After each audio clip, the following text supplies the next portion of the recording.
Bienvenue à toutes et à tous. De nouveau, nous nous retrouvons pour notre série de podcasts Ma vie de sophrologue. Et aujourd'hui, j'ai le plaisir d'accueillir Clémence Pex-Lavallée, qui va partager avec nous les différents défis qu'elle a pu rencontrer au moment de son installation et puis peut-être des défis encore aujourd'hui qui se présentent à elle. Mais d'abord, je vais demander à Clémence de se présenter. Alors, bonjour Emmanuel, merci de me recevoir dans ton podcast. Bonjour à toutes et bonjour aux sophrologues voilà, qui suivent ce podcast parce que je pense que c'est une très bonne idée de partager la façon dont on a développé notre activité. Donc, de formation, je suis scientifique, je suis spécialisée dans chimie physique. Donc, ça veut dire c'est tout ce qui est cellulaire, tout ce qui est énergie, mécanique quantique. C'est un vrai axe très scientifique et cellulaire et moléculaire. Et puis après, j'ai fait une formation de psychopraticien et j'ai découvert la sophrologie, comment passer par le corps, et ça m'a beaucoup plu. Ça correspond à mon tempérament. J'ai choisi une formation avec plutôt des références médicales. Donc, je suis allée faire à l'Académie de sophrologie de Paris, où il y avait aussi une pluralité de formateurs, kinés, médecins, psychothérapeutes. Ça correspondait déjà à la façon dont je voulais travailler en équipe. Et je me suis tout de suite installée en tant que sophrologue dans ma ville, mais je ne connaissais personne, aucun médecin. Bah, j'étais jeune, je n'avais pas eu besoin de médecin et tout, donc je n'avais pas de réseau. Je me suis installée à Neuilly-sur-Seine, donc c'est vraiment aux portes de Paris. Et donc je me suis dit, oh là là, ça va être compliqué.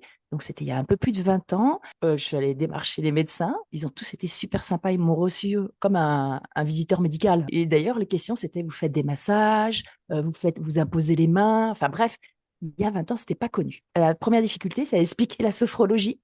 Ça, c'était pas évident parce que comment arriver à résumer la sophrologie en 2 phrases pour capter l'attention, c'est pas si facile. Donc, je pense que c'est déjà un bon entraînement, un bon pitch. Je suis allée voir les kinés, les pharmacies.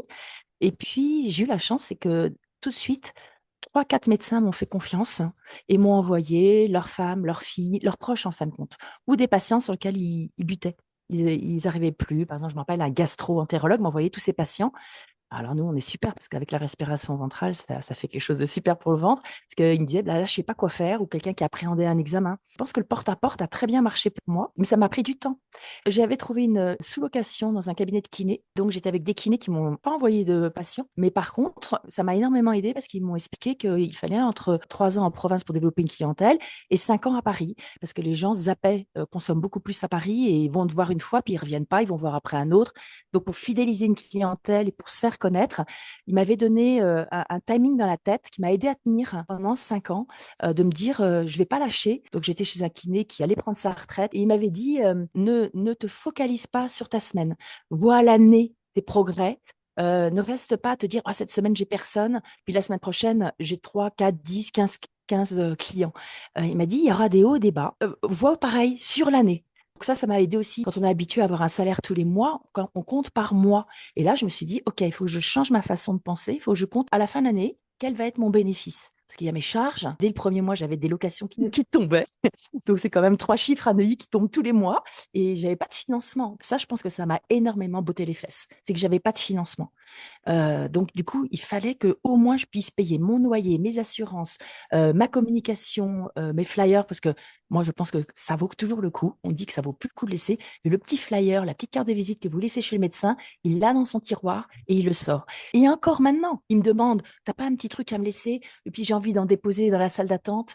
On dit que ça marche pas, mais avec moi, ça marche toujours. Donc, je pense que c'est pas inutile, surtout que quand on est sophrologue, on fait du local. Maintenant, au bout de 20 ans d'expérience, il y a des gens qui vont traverser Paris pour venir me voir. Mais en fin de compte, non. Moi, je dis toujours, prenez à côté de chez vous. Vous n'allez pas faire 3 quarts d'heure de métro pour venir me voir. Donc là, c'est là, à ce moment-là que j'ai installé la visio. Mais je pense qu'on travaille énormément en local avec des partenaires locaux. Travailler en équipe pluridisciplinaire, c'est-à-dire travailler pour... J'étais au service des médecins. C'est ce qui m'a vraiment permis de développer mon activité. Non seulement parce que ça me sécurisait quand quelqu'un vient me voir parce qu'il a mal au ventre ou mal à la tête, moi je ne peux pas poser de diagnostic, je ne suis pas formée à ça. Donc forcément, je vais lui demander d'aller voir son médecin. Donc j'ai besoin du médecin pour valider qu'il n'y a pas autre chose derrière et que moi je peux faire juste ce que je sais faire, c'est-à-dire de la sophrologie. Donc déjà, ça sécurise ma façon de travailler. Et deuxièmement, lui, ça crée aussi une relation de confiance. Il sait que je suis que sophrologue et je ne vais pas déborder. Et si c'est pas dans mon compétence, je vais pouvoir le verbaliser, proposer à mon client de revoir son médecin, de l'envoyer vers autre chose. C'est pour ça que j'ai pas été multicarte. Et je pense que ça a été ma force. C'est que quand je suis arrivée à ma limite, eh ben, je ne dis pas qu'est-ce que je vais apprendre ailleurs pour continuer à le garder, mon patient ou le client. Je me dis, non, là, c'est plus ma compétence. Il va aller voir un spécialiste dans un autre domaine. Et ça m'a permis de travailler avec plein d'autres collègues, d'autres professions, que ce soit du Reiki, de l'EFT, de l'hypnose. Et il y a plein de formations annexes que j'ai faites, mais c'est pas pour ça que je les ai mis dans ma carte de visite. Et le fait de travailler en réseau fait que, un, ça m'oblige à rester sur mon secteur, mais ça m'a permis de développer mon territoire. C'est-à-dire que le médecin, le partenaire se dit, ah ben, il y a un problème, je l'envoie là à Clémence, je sais exactement que si c'est pas dans son domaine, elle va me le renvoyer ou l'envoyer à quelqu'un d'autre qu'elle aura dans son réseau. Donc, ce travail de réseau, en fin de compte, il s'est fait naturellement. Je n'ai pas du tout eu de stratégie. J'aurais aimé avoir quelqu'un pour faire de la stratégie. À l'époque, il y a 20 ans, moi, je me suis présentée dans ma ville. Je suis allée voir tous les sophrologues qui étaient installés. Donc, il y en avait trois. Il y avait une infirmière sophrologue, une psy sophrologue et un kiné sophrologue. Et les trois, quand je suis allée me présenter, dire, voilà, je m'installe, qu'est-ce que vous faites? Tout. Ils m'ont dit, oh Clémence, on est super content parce que nous, finalement, on a mis sophrologie sur notre plaque, mais on a fait juste un week-end de sophrologie. On n'est pas du tout, on sait à la rigueur faire de la relaxation, mais on ne sait pas faire ça. Donc, on est super content que tu viennes dans notre ville. Et comme ça, si on sait que c'est de la sophrologie, c'est à toi qu'on enverra. Et ils m'ont tous envoyé leurs clients ou leurs patients parce que je pense qu'effectivement, c'était assez clair pour tous que je ne m'occupais que de la sophrologie. Et je pense que finalement, on pourrait dire que c'était réducteur parce que je vois beaucoup de sophrologues essayer d'avoir beaucoup de cartes, d'être multicartes. Mais en fin de compte, non. Ça m'a créé ma spécificité. Donc, ma spécificité, je dirais, c'est d'être sophrologue, parce que tu me demandais quelle est ma Mhm. spécificité. C'est d'être sophrologue en libéral, en cabinet. Et dans cette spécificité, puisque finalement c'est une spécificité, c'est aussi d'avoir développé à la demande des médecins une spécialité sommeil. Et bien sûr, je faisais déjà stress et burn-out. Et j'accompagnais pour les concours, pour les étudiants, voilà, pour toutes les maladies chroniques. Et pendant 15 ans, j'ai accompagné en oncologie pour un hôpital. Donc, j'étais dans leurs recommandations. Et quand un patient arrive en service oncologie, on leur remet un livret avec une liste de praticiens recommandés. Et donc, j'étais la sophrologue à nouveau parce que je ne faisais que ça. Et donc, les médecins m'ont fait tout de suite ont fait confiance, ils m'ont envoyé leur clientèle. Et ça remplit très vite l'agenda en fin de compte. Donc, moi, au bout d'un mois et demi, j'avais déjà l'agenda plein. C'est ça qui est assez impressionnant parce que c'était une profession et un métier qui n'était pas connu. Le mot sophrologie était, on va dire, plutôt lié à la relaxation, plutôt lié à un moment de détente. Et en fin de compte, le fait de le spécifier, ça a permis aux gens de me mettre dans une case et hop, tout de suite, ils peuvent penser que je peux, dans ce domaine-là, apporter quelque chose ou aider le médecin à mieux travailler. Parce que là, je précise bien, hein, j'avais une posture vraiment de être au service des équipes. Et je pense que c'est probablement lié à ma personnalité, à la façon dont je voyais le positionnement de la sophrologie. C'est ce travail collaboratif, mais au service de eux, de ce qu'ils pensaient, de la stratégie qu'ils mettaient en place. Donc jamais j'ai contrecarré une stratégie qui était mise en place. Si quelquefois j'avais une opinion personnelle, c'est pas moi le référent médical, donc je ne m'en mêle pas. Je fais exactement ce qui est le mieux pour la personne qui vient me voir en travaillant avec les équipes. Donc sa spécificité. Et puis, rapidement, au bout de 5 ans, peut-être 6 ans, j'ai été démarchée pour travailler pour les dirigeants. Parce que dans ma clientèle, oui, j'avais quand même, au bout d'un moment, je sais pas, je pense qu'on attire des profils particuliers. Et effectivement, j'ai beaucoup, beaucoup de dirigeants dans ma clientèle, des sportifs de niveau, des acteurs, des comédiens, et puis tous les étudiants. Donc, c'est tout ce qui est un peu lié à la performance. Je me suis rendu compte au fur et à mesure, et encore plus au bout de 20 ans, maintenant, je peux le dire, j'en ai pris conscience, c'est que je suis très liée à la performance. C'est lié à ma personnalité aussi. Forcément, ça fait écho. Et donc, j'ai été démarchée pour faire de la prévention, que 1 à 2 fois par mois, j'allais dans un groupe de dirigeants et je faisais une journée de prévention, gestion du stress pour ces dirigeants. Et à force de les côtoyer pendant 15 ans, 1, 2, 3 fois par mois, leur mindset m'a plu. Et j'ai fait beaucoup de codev avec eux. Donc j'avais deux particularités, c'est que je faisais de la supervision toutes les semaines avec un sophrologue psychothérapeute. J'avais beaucoup de matière, en fait, comme je recevais beaucoup de monde. Même si je pensais qu'il n'y avait rien à dire, quand j'y allais, au bout d'un moment, il y a toujours quelque chose qu'on va gratouiller quelque part. Et je pense que ça a été une énorme aide pour moi de tout le temps me remettre en cause dans la façon dont je travaillais, dans la façon où je vivais les choses, dans la façon où moi, je pouvais me sentir bien ou pas bien avec telle problématique. La supervision, c'est pas que parler du cas, c'est aussi de parler de sa posture, la façon dont on appréhende, la façon où il y a quelquefois on rentre du cabinet et ça nous pourrit la tête, on y pense encore, on se sent pas bien, on se dit qu'on n'a pas trouvé le truc, que ça s'est pas bien passé ou au contraire, ça s'est peut-être trop bien passé, que ça a été trop évident. Ben, moi, du coup, j'ai développé un mindset de tout le temps tout remettre en cause et de développer des capacités de voir autrement. Dans my mindset, alors je ne sais pas si je l'avais avant, mais en tout cas, je l'ai super entraîné pour créer des nouveaux possibles. Donc ça, c'est une de mes qualités maintenant. Et avec les dirigeants, bah, à force de travailler avec eux, au bout de 10 ans, je me suis dit, ah, mais ça me plaît bien quand même d'entreprendre quelque chose. Et là, j'ai créé Bien Relax, puisque effectivement, je me suis dit, bah, quand on sort de formation, moi, j'ai bien vu que ça avait marché parce que j'avais une spécialité, parce que je m'étais perfectionnée. J'ai énormément, et j'investis tous les ans, j'ai un gros budget en temps et en finances pour faire des formations, des spécialisations, du perfectionnement, pour avoir de la supervision, faire partie de Codev. Et tout ça, je continue au bout de 20 ans. Et je pense que c'est ça qui m'a fait accélérer, qui m'a permis de casser mes propres plafonds de verre.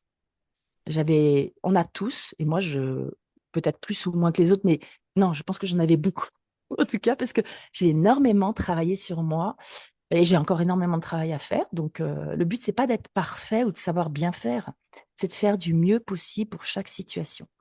Avec cette modestie, humilité, en disant, il y a peut-être une autre façon d'aborder le problème et de créer des stratégies de solution que je n'ai pas envisagées et que pendant ou après coup, je peux revisiter la situation avec une maturité ou un angle ou parce que j'ai plus peur à ce moment-là ou parce que j'ai tout simplement, bah, je suis sortie de ma croyance limitante ou erronée, je peux trouver des stratégies. Donc, je dirais que c'est aussi, ça fait partie de ma présentation, puisque c'est une spécificité que je suis allée chercher tout de suite. Donc, à la fois de la supervision, à la fois du codev pour développer mon activité. Donc, la supervision, c'est plutôt lié à mon histoire et mon vécu personnel. Et puis, le codev, c'est plutôt lié à de la stratégie de développement, avec tous les écueils qu'on peut retrouver quand on est entrepreneur. Puisque moi, clairement, j'avais besoin de gagner ma vie pour vivre. C'était pas une option que j'échoue.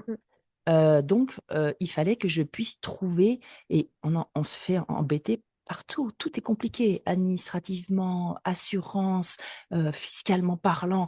Tout est compliqué et je ne pouvais pas. Alors, le statut auto-entrepreneur n'existait pas. Donc, il a fallu tout de suite que je trouve. Ben là, j'ai dépassé tout. Dès la première année, j'avais dépassé le seuil de TVA. Donc, du coup, bah, c'est-à-dire que je suis obligée de pédaler, quoi. mm, mm, Je peux pas me dire que ouais, ça marche pas, bah, je me repose un peu. J'avais pas tellement le choix, en fin de compte. J'avais 2 enfants, bah, j'ai un mari, hein, c'est pas ça le problème, mais il fallait que ça marche. Je pouvais pas me reposer sur eux. mm, mm. Donc, je pense que ça aussi, ça a été quand ça a été compliqué. Il y a des moments où on sent que et on pourra en parler, les moments compliqués. Et ben, je me suis dit, bah, il faut que je me remette en cause. Il faut que je retrouve une autre façon de faire pour que ça marche différemment. Mm, Donc, mm. je dirais, c'est pas une notion de chance, je pense. C'est vraiment une question, enfin, pour moi, hein, dans mon parcours, ça a été beaucoup de persévérance. Beaucoup, et de remise en cause, et de persévérance, et de persévérance. Donc voilà, Mais- donc l'idée de Bien Relax, c'était ça. J'avais très envie de partager, d'aider les autres sophrologues, parce que je pense que plus on est nombreux, bien formés, travaillant bien, mieux c'est pour la profession. Oui. Donc c'est une reconnaissance, hein. Si on travaille bien Mm, et mm. que l'entourage, mais la ville sait qu'un sophrologue, c'est bien, et ben, du coup, c'est tout gagné pour toute notre profession. Mm, Donc, mm. ça fait aussi partie probablement de ce que je suis allée chercher, c'est me dire, mais ce qu'on fait, notre métier, il est bien, je suis fière de ce qu'on fait. J'adore mon métier, mais en plus, j'en suis fière. On fait quelque chose de bien avec nos clients ou nos patients. Merci pour cette présentation très est complète. Et du coup, la question qui suit, mais tu as quand même commencé à y répondre, c'est quels ont été, toi, tes plus gros défis? Alors, j'ai entendu dans ta présentation rapidement pouvoir subvenir à tes besoins, répondre à la demande de tes clients, patients qui venaient. Et pour ça, bah, du coup, aller travailler sur toi, continuer à aller chercher des outils, des formations à l'extérieur. Est-ce qu'il y a d'autres défis auxquels tu as dû faire face dans ton installation, dans ta pratique, ou est-ce qu'il y a encore des défis aujourd'hui qui sont importants pour toi? Je pense que les défis, ils sont propres au miroir que je me renvoie à moi-même. C'est-à-dire qu'en toute humilité, par exemple, être prise au sérieux. Mhm, Pourtant, j'ai l'impression de bien faire, mais comment est-ce que être sophrologue, en tout cas il y a 20 ans, mais je pense encore maintenant, hein, c'est être pris au sérieux, c'est faire apporter une vraie plus-value, faire quelque chose de structuré. Donc, mhm, je pense que ça a été mon plus grand défi et probablement un des travaux que j'ai mis en place, c'est de structurer. Alors, ceux qui travaillent avec moi, ils savent que je suis très structurée. Et du coup, ça génère, et c'est pour ça que ça marche avec les dirigeants, mes clients et tout, c'est que je suis hyper fiable, structurée. C'est calibré. Je prends à l'heure, je partage les stratégies, je ne les garde pas pour moi. mhm, Je suis hyper égale, enfin dans le sens transversal. Je suis pas du mhm. tout descendante. Oui, tu te places au Euh, même niveau Niveau, que les personnes qui ouais, sont en face de toi ouais, pour leur apporter de ta connaissance, de ton ouais. savoir, de ce qui est De mes là, questions. voilà, de tes questionnements. Ouais. Mm. Mm. Oui, Et oui. puis, je pense aussi que ce qui est le plus grand défi, ça a été de me rendre compte que quand les gens venaient me voir, ils venaient pas me voir pour papoter, hein, pour me raconter leur vie. Ils venaient me voir pour faire de la sophrologie. Donc, on arrive, il y a peut-être un peu une légère météo, mais à la rigueur, la météo à l'intérieur, c'est pas me raconter leur vie, ça ne m'intéresse pas. Pourtant, leur vie a un impact sur eux. Mais ce qui m'intéresse, c'est comment ils se sentent, quelle est l'intentionnalité qu'ils veulent pour la séance. Et je les fais changer de chaise et hop, on pratique. Et je pense que ça a été une des forces que j'ai eues, mais ça, je l'ai travaillé beaucoup avec mon superviseur, hein. C'est comme quand je vais à mon cours de yoga. J'ai pas envie de papoter avec mon prof de yoga. J'ai envie de faire du yoga. Mm, mm, Sophrologie et yoga, c'est une pratique. Donc les gens, ils ont quelque chose de concret, ils vivent quelque chose. Une expérience en sophrologie, mais aussi un apprentissage parce que du coup, ils ont envie d'aller voir un peu. Quand les gens viennent me voir, en général, ils ont une douleur, il y a quelque chose qui ne va pas. mm, Puis c'est mm. réglé, quelques séances, enfin, ça va mieux, et pourtant ils restent. Tous les sophrologues me disent, mais je comprends pas, il y a des gens qui viennent pendant 1 an, 2 ans, 3 ans de voir. Mais oui, parce qu'ils kiffent la sophrologie. Ils viennent pratiquer comme moi. Je vais au yoga 3 fois par semaine, je kiffe ça. Mm, mm. J'y vais. Et pourtant, j'ai plus mal au dos, mais j'adore ça. Je viens en entretien. Je Oui, viens parce que ça devient enfin, de l'entretien, de la prévention. C'est oui, c'est de la pratique. comme disait Elena lors du dernier podcast que j'ai fait avec elle, ça devient un art de vivre, en fait. Ça devient C'est quelque chose ça. qui est intégré Mm. pleinement à notre quotidien. Exactement. Ouais. Et ça fait partie de notre art de vivre. C'est ce qu'ils disent, là. C'est leur moment à eux pendant, voilà, pendant la semaine. Ils savent qu'ils ont un moment. D'autres iraient chez le coiffeur, d'autres iraient chez. Tu vois, je ne suis pas en train de placer la sophrologie à un très haut niveau.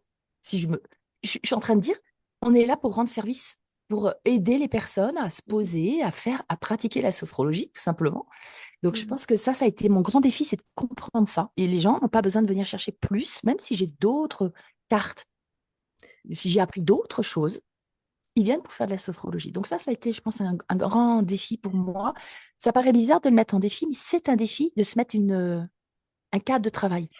Alors, du coup, je vais rebondir et je vais te demander, est-ce que tu aurais des conseils parce que c'est toujours intéressant d'entendre les personnes qui ont de l'expérience par rapport à ça. J'imagine que tu dois proposer aussi dans le cadre de Bien Relax des supervisions. Souvent dans les supervisions, puisqu'avec Emmanuel on accompagne aussi en supervision, enfin, les sophrologues qui sont en activité nous disent mes séances durent un certain temps, j'arrive pas à tenir le timing, les gens me racontent comment ils vont, etc. Et je sais pas à quel moment il faut les couper, je sais pas si je dois les laisser parler, si je dois les faire pratiquer. Est-ce que tu aurais, toi, des conseils, puisque tu dis que tu es quelqu'un de structuré, que tu reçois tes clients, tes patients à l'heure, que tu ne leur permets pas de se raconter ou de se raconter leur propre histoire, mais que tu les fais pratiquer. Donc, alors, j'ai entendu, je les fais changer de chaise. Ouais. Ça, c'est une stratégie que j'ai Mm, trouvée assez rapidement parce mm, que quand ils arrivent, ils se posaient devant mon bureau, ils commençaient à me raconter. C'est pas mm. que ça m'intéresse pas, Non, c'est non, juste que c'est j'entends, pas oui. l'objet. Mm, Ils vont me raconter leur storytelling à la fin de la séance. Et là, ça va reconstruire parce que la sophrologie, il y a la partie pratique mm, mm, et la partie cognitive qui est dans la phénodescription et dans l'analyse viventielle où on va effectivement les aider à créer un nouveau storytelling de soi. mm. C'est là où c'est intéressant dans la sophrologie. C'est là où ça va même un peu plus loin que le yoga. Il y Oui. a la pratique et puis la partie derrière, phéno et analyse viventielle, qui crée ce nouveau possible de Mm, mm, storytelling de soi, mm, mm, orienté vers du positif, vers du bénéfice, du gain de quelque chose. mm, Et donc, ils arrivaient, ils se posaient. Et je me disais, mais oh là là. Au début, j'avais un canapé. Dans... Et ben, je l'ai enlevé, le canapé. Parce que le canapé, pour eux, c'était poser leurs affaires ou se vautrer. oui. C'est pas du tout une structure de présence de soi, en fin de Mm, compte. mm. Donc, du coup, je l'ai déménagé et j'ai mis une deuxième chaise. Alors, hyper rustique, hein. Mon cabinet n'était pas du tout décoré. En plus, comme c'était une sous-location et je l'avais 3 fois par semaine au début et il y avait d'autres personnes qui défilaient. Donc, il n'y avait même pas une fois, il n'y avait pas plus rustique et austère que le cabinet. Et ben, ils adoraient ça parce qu'ils ne venaient pas non plus pour le décor. Mm, mm. Donc, comme quoi, j'ai compris rapidement de tout ça, même moi, si après, j'adore avoir mon petit décor à moi, hein. Ça me met en confort. Mais le client, il s'en fout, hein. Mm, C'est pas le cadre, en fin de compte, c'est mon cadre. C'est ce qu'ils viennent chercher. C'est peut-être même plus on est pur, plus ils viennent chercher vous, plutôt que l'ambiance. mm, mm. Et donc, du coup, je les faisais changer de chaise. Au bout de 2 minutes, je disais, OK, bon, allez, on va pratiquer, on change de chaise. Et ils comprenaient qu'il y avait une chaise de travail, de pratique, et une chaise pour faire l'arrivée et pour le nouveau rendez-vous. Donc, ça rythmait la séance. Et ça m'a facilité parce que j'étais dans le même souci que beaucoup d'entre nous. Mm, mm, C'est comment l'arrêter. Je dirais presque ça. Ils n'arrivent plus à contrôler leur dialogue. mm, mm. Enfin, leur dialogue, ils parlent à eux-mêmes, leur monologue. Oui, oui, leur Ils n'arrivent monologue, ouais. Mm, plus à contrôler, ils déversent. Moi, j'en fais quoi de tout ce matériel? mm, mm, Ça ne me donne pas l'intentionnalité de ce qu'ils veulent avoir comme capacité, développer comme capacité. Donc, moi, en tant que sophrologue, j'ai vite compris que ma stratégie, et puis surtout à la fin de la journée, mais c'est dur, tout ce qu'on entend. mm, mm, C'est pas que je refuse de l'entendre, et c'est à moi de le traiter, hein. Mais je suis pas non plus, on pourrait dire, la poubelle de leur angoisse. Moi, mm, je suis mm. là, mettre en place des stratégies, comment faire pour aller mieux. J'avais aussi une autre possibilité, c'est que dans le même cabinet que moi, il y avait une psy. Donc, en général, ils viennent me voir en premier. C'est le sophrologue qui vient voir, et au bout de quelques séances, comment faire pour aller mieux. Donc, moi, mes séances, c'est comment faire pour aller mieux. C'est clair. Je suis là pour faire. Je ne sais pas pourquoi je ne vais pas bien. Et après, je les envoyais. Je leur disais, ben, allez voir ma collègue. Maintenant, là, vous n'êtes plus dans le même niveau d'anxiété, des trucs. Ce serait peut-être intéressant d'aller voir ma collègue. Pourquoi vous en êtes arrivé à ce niveau-là? Qu'est-ce qui fait? Le pourquoi, c'est avec ma collègue. Le comment, c'est avec moi. Mhm, Et encore une fois, le fait de le structurer comme ça, mais ça fait un travail de dingue. mm, Et mm, les clients, du coup, ça veut dire que tous les clients, à chaque fois qu'ils vont avoir quelqu'un dans leur entourage où ils ne vont pas bien, ils vont dire, va voir Clémence, elle va te montrer comment aller mieux. Quelle stratégie tu vas mettre en place, toi, pour aller mieux. Moi, mm, je suis vraiment axée sur ça. J'entends très bien que d'autres sophrologues pourraient faire autrement. Je parle de ma propre stratégie, ma façon de travailler, de développer mon activité et de me sentir bien dans mon activité. J'entends très bien qu'il pourrait y avoir d'autres façons de faire, hein. J'ai mhm, pas dit que c'était la bonne façon. C'est ma façon que je partage, mais qui m'a permis de me sentir bien. Bon, ça n'a pas empêché que j'ai eu quand même besoin de supervision toutes les semaines, hein. C'est lourd. Il y a des choses qui sont difficiles à entendre. Et puis, ça nous touche tellement dans les tripes ou dans le cœur ou même dans notre vécu. mm, mm. Ce qu'on entend, il y a beaucoup de résonance avec nos propres vécus que je me sentais. J'allais pas en parler à la maison et ramener ça à la maison. Et j'allais pas ne pas dormir parce que ça me trottait dans la tête. Donc, ce rendez-vous toutes les semaines, je pense que toutes les professions qui sont liées dans la relation à l'autre utilisent ça. Et ceux qui l'utilisent pas, d'ailleurs, un quart de ma clientèle, c'est des médecins ou des Oui, chirurgiens. Et ils n'ont pas de référent. non. Et donc, ça veut dire qu'ils se sentent soit tout puissants, soit ils tombent en burn-out. à un moment ou à un autre. Et moi, j'ai bien compris que ça faisait, et je leur dis toujours, et c'est pour ça que à avec un médecin, c'est qu'ils continuent à me voir régulièrement, parce que ça fait partie de leur stratégie de Ouais. prévention, Mm. d'équilibre personnel, pro, de comment gérer toutes ces émotions qu'on absorbe. Soit on devient un mur et on devient insensible à tout, soit enfin, c'est vrai qu'on a naturellement, probablement, quand on est sophrologue, une sensibilité, une intuition, une compassion qui est qui a été un peu dans notre histoire euh, entraînée ou Mm, mm. surdéveloppée. Donc il faut pouvoir rester humain, mais pas s'en prendre plein dans la figure non plus. Donc ça, c'est quand on travaille beaucoup, hein. Donc je pense Ouais. que pour les sophrologues qui démarrent, l'idée c'est de se dire, ok, je vais faire de la supervision ou et du codev, parce que c'est deux choses différentes, euh, pour, euh, pour casser mes plafonds de verre, quoi.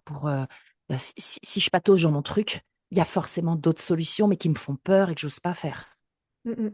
Pour Et les sophrologues qui ne sauraient pas ce qu'est le co-développement ou justement ce que représente ce fameux plafond de verre, ce plafond qu'on a au-dessus de nos têtes et qu'on n'arrive pas à dépasser parce qu'on est coincé, imbriqué dans ce qu'on est nous et le comment on a été éduqué, les expériences qu'on a vécues. Est-ce que tu peux juste donner une petite définition du co-développement? alors, le co-développement, c'est un petit groupe qui se retrouve avec un animateur spécialisé dans le co-développement qui va amener à poser des questions. Donc, la personne sur laquelle on va travailler, tout le monde travaille.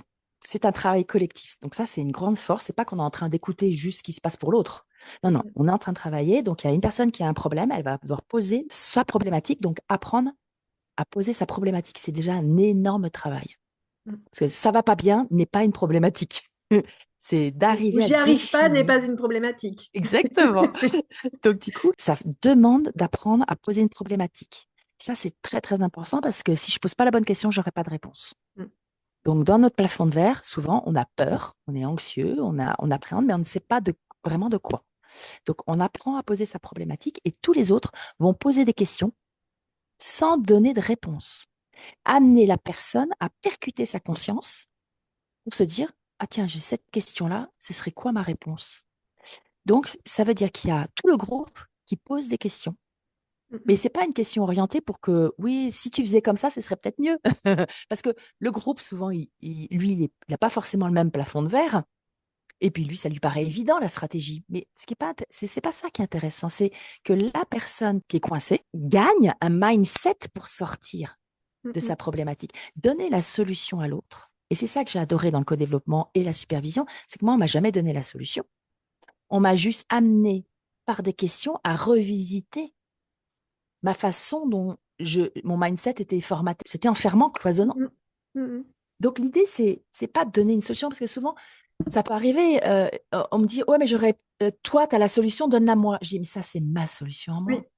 Et donc, je te donne ma solution. Tu vas copier-coller, mais ça se trouve, ça correspond pas à ta personnalité, ça correspond pas à ton histoire. Mais surtout, la fois prochaine, tu vas retomber dans le même écueil, t'attendras, tu n'auras pas développé le mindset. Donc là, on parle de mindset d'entrepreneur Oui, oui. ou d'activité libérale Mm. ou même d'activité d'association. Parce Mhm. que dans l'association, même si on travaille en association, on a quelle est sa posture, quelle est la reconnaissance qu'on va avoir, à quoi, à quoi ça correspond de dédier ce temps. Ce temps a une valeur dans sa vie. Donc, il y a plein de bonnes questions qu'on travaille en institution, en association, en libéral, en entreprise. Quand j'interviens en entreprise, par exemple, j'avais une sophrologue en codev qui a détesté l'entreprise. Elle est partie de l'entreprise. Ça l'a amenée au burn-out. Et elle me dit, dans le codev, elle me dit, je comprends pas, j'arrive pas à travailler en entreprise. Donc, la question, c'était quelle est ta motivation pour travailler, intervenir en tant que sophrologue en entreprise, alors que le prérequis, son mindset, c'est l'entreprise est toxique pour moi. Elle nous le formule comme ça, mais je ne comprends pas pourquoi, quand je fais des offres entreprises, personne ne me prend. Il y a toute une Mhm. digestion qui n'a pas été faite. Là, il y a un aveuglement. Donc, les questions vont permettre que la personne dévoile sa propre conscience. Parce Mhm. que finalement, c'est des petits voiles qu'on a au fur et à mesure, et on va amener la personne à bouger, à traverser ses propres voiles. On n'est pas en train de lui dire de faire comme moi j'ai fait, comme une autre a fait. Ça ne marche pas. C'est cette capacité, d'ailleurs, on a toutes choisi en général ce métier pour gagner une liberté, Oui. gagner une autonomie, mais une grosse responsabilité de quoi? De soi-même.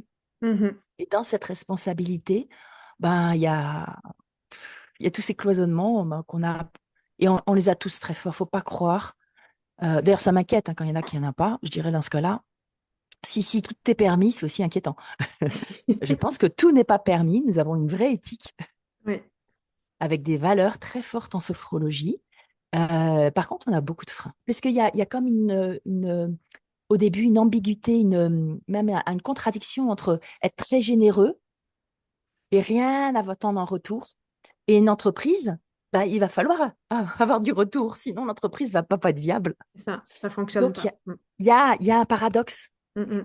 Et il faut trouver comment, de ce paradoxe, en faire une force. Ouais, C'est-à-dire qu'on a le droit d'avoir, toujours garder, avoir le cœur sur la main, toujours être généreux, toujours être bienveillant, Mais bienveillant ne veut pas dire être complaisant et ne pas vivre. Ne mhm. pas... Il y a plein de paradoxes qui se mettent en place. Mhm. Et le sophrologue, je pense qu'on a certains ne l'auront pas, hein. Certains ont un positionnement entrepreneurial, de développement d'activité déjà, mais beaucoup, on est entre deux chaises en fin de compte. Enfin, moi, je me suis sentie au début, j'ai eu la chance hein, finalement, avec les kinés, et puis le fait que j'avais pas trop le choix en fin de compte. Mhm. Je devais Ouais. avancer. Mm. Oui, et puis beaucoup deviennent sophrologues après avoir été salariés pendant un Ouais, certain nombre d'années. Et c'est absolument pas le même statut, c'est absolument pas la même manière d'appréhender le métier en tant que tel. Quand c'est on est clair. salarié, on ne se pose pas la question du salaire qui tombe à la fin du mois. Quand on est Mm. sophrologue en libéral, à son compte, en auto-entreprise, bah, la question du salaire qui tombe, entre guillemets, hein, est complètement différent. Ah, On va le chercher, la en fait. question, c'est pour ça que moi j'ai tout de suite compris qu'il Mm, fallait raisonner en bénéfice annuel. mm, mm, mm. Mais c'est aussi la stratégie des vacances. Oui. Les vacances me coûtent. Mhm. Moi, les charges tombent, le TVA tombe. Oui, Je veux dire, oui. et puis c'est surtout, c'est calculé sur N+3. Donc, Mhm. alors ça aussi, je m'étais tout de suite dit, moi, je veux pas avoir d'angoisse financière. Donc, je m'étais dit qu'il me fallait un an de trésorerie. Mhm. C'est dingue de dire ça, mais j'ai préféré me serrer énormément là. Donc, évidemment, j'ai pas investi dans le mobilier, hein, la déco de mon cabinet, hein. Oui, oui. J'ai je me suis serré la ceinture, on pourrait dire. Mm. Le but, c'est de créer une sécurité qui me permette de ne pas. Alors, ça, c'est peut-être, mais c'est complètement lié à moi, hein. Là, quand Oui, je vais parler, oui. par exemple, d'une croyance chez moi, je Mm. ne travaille pas pour l'argent et pourtant, j'ai besoin d'argent pour travailler. Mais mon moteur, c'est que mon client soit content, Mm, mm. satisfait. Mais, mais si je suis réaliste, c'est parce que j'ai mis un an de trésorerie. C'est parce que je vois mon chiffre d'affaires. Donc, ce qui m'intéresse, c'est pas le chiffre d'affaires, c'est le bénéfice, hein, parce que j'ai beaucoup de charges. Donc, les charges, bah, c'est l'argent qui ressort, hein. Mhm. Donc, il faut calculer avec en bénéfice. Et ce bénéfice-là, je vais pouvoir me le verser. Et Mm. si plusieurs années, au bout d'un moment, j'ai un fonds de roulement, eh ben, je sais que je vais pouvoir me le verser mensuellement. Je vais pouvoir l'étaler. Sinon, bah, au début, je me le versais qu'à la fin de l'année. Ouais. Donc, je pense que la stratégie, il faut vraiment se poser les bonnes questions parce que c'est très angoissant. Mm. C'est surtout quand c'est le seul revenu pour la famille et qu'on a des enfants, etc. et tout.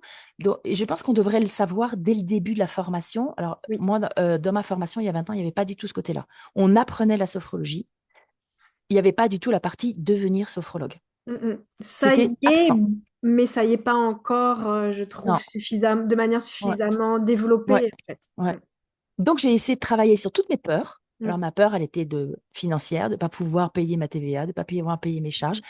Donc, j'ai mis en place, et ça, c'est que lié à moi. Mhm. D'autres vont choisir le portage parce Oui. qu'ils ont travaillé 20 ans. Ils ont plus intérêt à continuer à passer par le portage parce qu'il faut bien être conscient qu'il n'y a pas de retraite. Oui. Quand on est à son compte, il n'y a pas de retraite. Il faut cotiser en plus. Mais au début, ben, on n'a pas de quoi. Mm, mm. Donc ça va faire des trimestres en moins. Donc, Mm, comment mm. est-ce qu'on va capitaliser soi-même parce qu'en répartition, on ne va pas toucher. Donc, c'est tout ça. Et ça m'a aidé en codev, ça m'a aidé en supervision. Moi, j'ai travaillé mes peurs parce que Mm. ben, ça m'angoissait. Je me disais, bon, alors, OK, je vais prendre un mois de vacances en août avec les enfants. Comment je fais?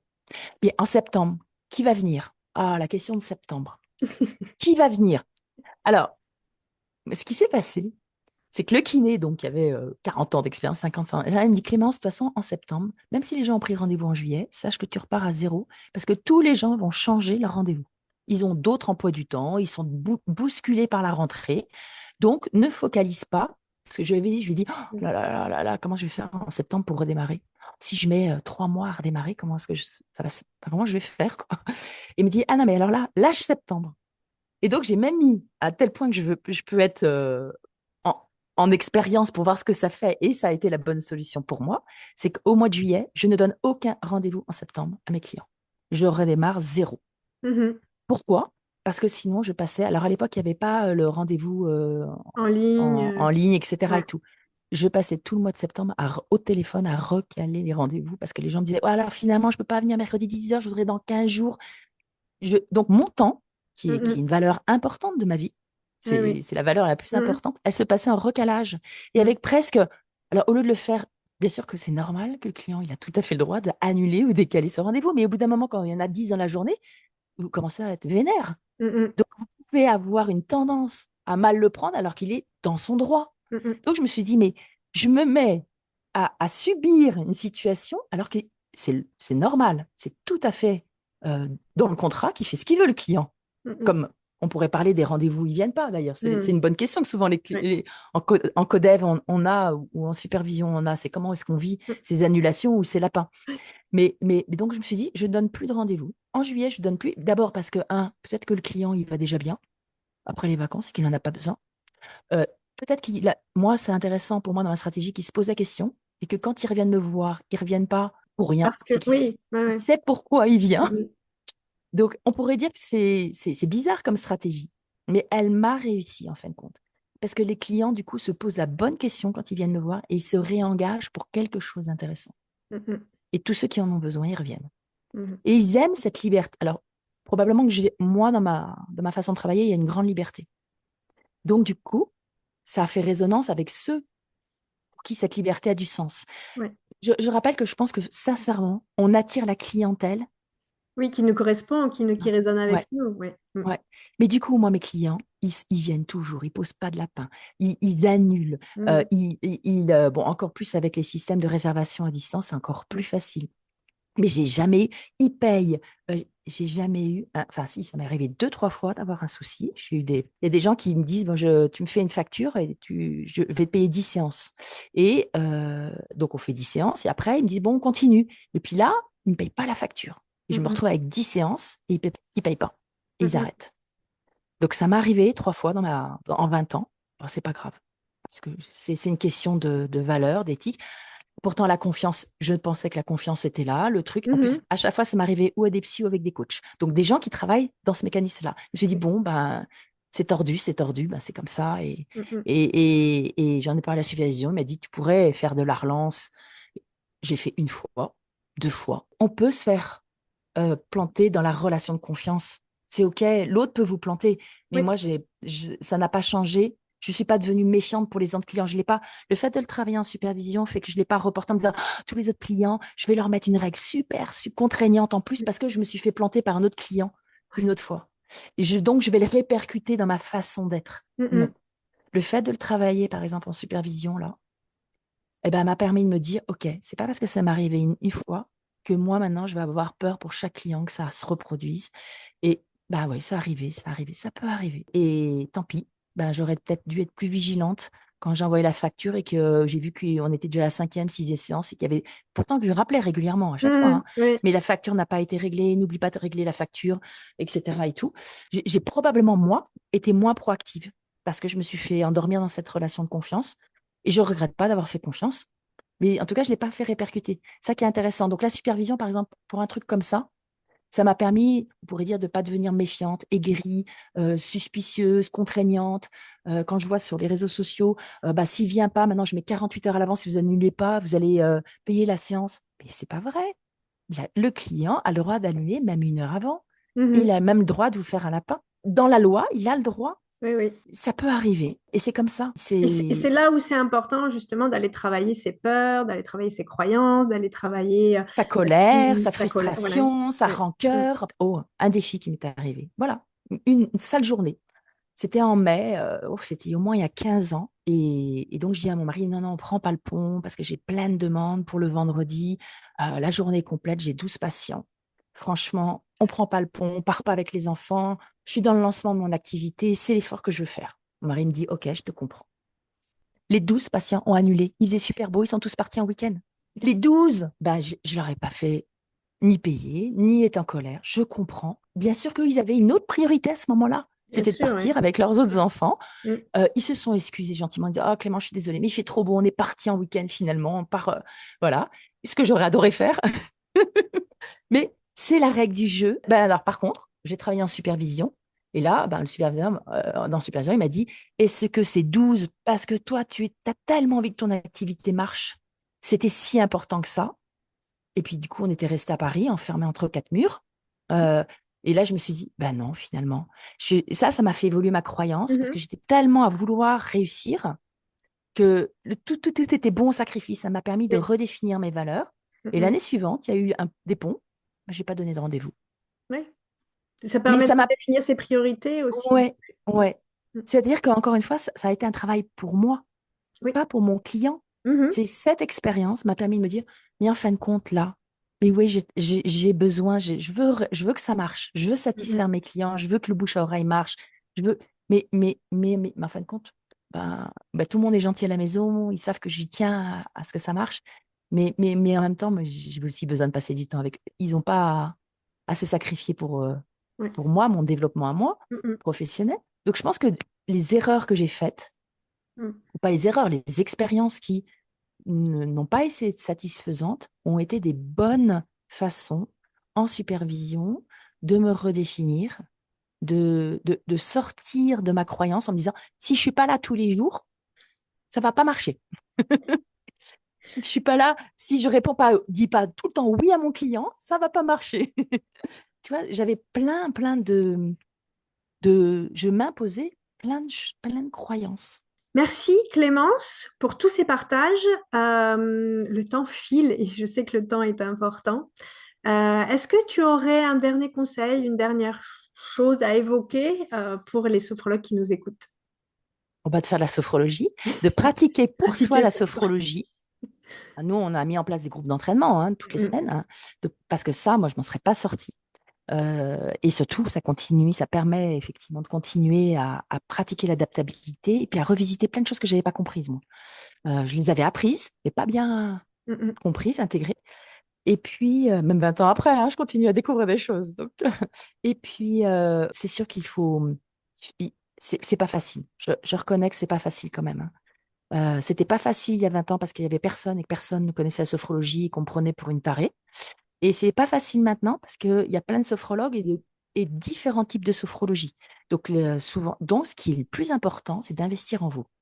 Les sophrologues, investissez en vous. C'est votre personnalité, c'est votre capacité, c'est pas votre diplôme qui va faire la différence. Mm, mm. Bien sûr qu'il y a c'est vrai, il y a des formations qui forment dans des courants différents. Donc, il faut choisir le courant qui nous convient et d'investir en soi pour pouvoir se sentir, je ne sais pas si c'est botter les fesses ou soutenu, les deux. Moi, ça m'a permis de me botter les fesses, mais ça m'a permis aussi de me sentir soutenue dans toutes mes difficultés qui n'étaient que mes propres difficultés. Et j'aurais pu me dire, OK, le monde est contre moi. Non, c'est que moi-même, j'ai beaucoup de difficultés à faire plein de choses. Et donc, investir en soi, et ça, et encore maintenant, quand je vois ce que j'appelle le budget, c'est le temps ou l'argent j'ai un énorme budget de, de continuer à me faire bousculer, de me former, d'aller voir des domaines sur lesquels je ne suis pas compétente pour essayer de, même si je ne vais pas en faire quelque chose en première intention, ça va m'obliger à revisiter ma façon de travailler ou de comprendre ce qui se passe chez moi, chez mes clients ou de travailler en réseau. Et puis, ça va le faire. Il faut être patient. Faites votre trésorerie. Ça, franchement, je dirais que C'est la vraiment, base. Mm, ouais, ouais, ouais. Mais sinon, c'est trop angoissant. mm, mm. Et puis, on ne se lève pas le matin pour la même chose, par la même motivation. Moi, j'avais envie de garder une motivation, ce que j'appelle celle qui est d'aimer pratiquer la sophrologie. Et puis, je dirais aussi que du coup, on ne vit pas les rendez-vous ratés ou les trucs comme ça de la même façon si la motivation est financière ou si la motivation est d'aimer ce qu'on fait. Mm, mm. Et pour pas être en burn-out, moi, j'ai trouvé, c'est de rester dans le sens de ce que je fais, c'est d'aimer vraiment ce que je fais et de le partager, de le donner le plus possible. Et bien sûr qu'à la fin de l'année, il y a une récompense. Mais il faut pouvoir, encore une fois, c'est que ma stratégie. Mais ça m'a permis, moi, de pas d'être focalisée sur ma semaine ou ma journée, Mhm. de voir plus grand. Et peut-être que du coup, mes clients ont vu plus grand, qu'ils n'étaient pas là juste pour faire 1 ou 2 séances avec moi pour aller mieux, Mais mais, investir en eux. Mhm. investir en eux. Et je Mhm. dirais que maintenant, en parlant avec toi, je prends conscience de ça. C'est peut-être que ce que j'ai fait sur moi, ben, en fin de compte, a un impact, Ouais. reflète sur les clients que j'accompagne. C'est que la sophrologie, c'est plus que ça. Mhm. Bien Et sûr. toujours sur cette comment aller mieux, comment aller de Mhm. mieux en mieux, avec ce mindset qu'on redéfinit en permanence et qui permet de nous accompagner dans tous les espaces de vie et toutes les crises de vie qu'on connaît Mhm. tout au long de la vie. Merci beaucoup Clémence et je te dis et je dis à tous les sophrologues qui nous écoutent, à bientôt. À bientôt.